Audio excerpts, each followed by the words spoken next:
Amid growing discontent and anti-government protests, a nationwide curfew in Tunisia has been extended to the end of the year to curb the spread of Covid-19. The Tunisian Committee tackling Covid-19 announced the curfew extension in addition to mandatory preventive measures including wearing masks in public, physical distancing, and hand washing, but also restrictions in attending private parties and funerals to 30 people.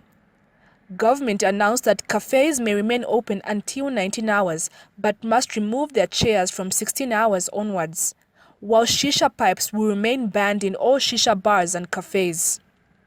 Despite the announcement, thousands of cafe owners and workers protested in many cities to denounce the recent decisions, which they said will further deepen the economic crisis. Sabri Benazou is vice president of the National Chamber of Cafe Owners. We don't accept the decision to remove the chairs and tables and to close at night. Consumers come to cafes to sit and discuss. Our situation is difficult. We have unpaid bills and rents for several months. Hundreds of cafes have shut down forever. This is an arbitrary decision. Amidst, a cafe worker, says the decision by government was totally unacceptable. The coronavirus is dangerous, but unemployment is deadlier. The government prevents us from working without offering any alternative or concrete financial aid. This is unacceptable.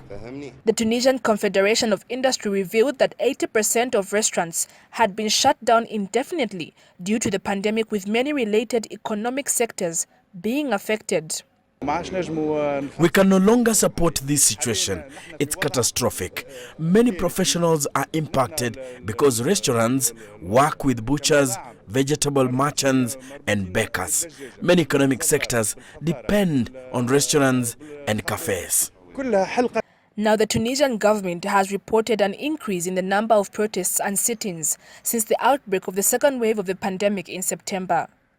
Analysts maintain that the current economic situation could plunge the country into an unprecedented social and political crisis.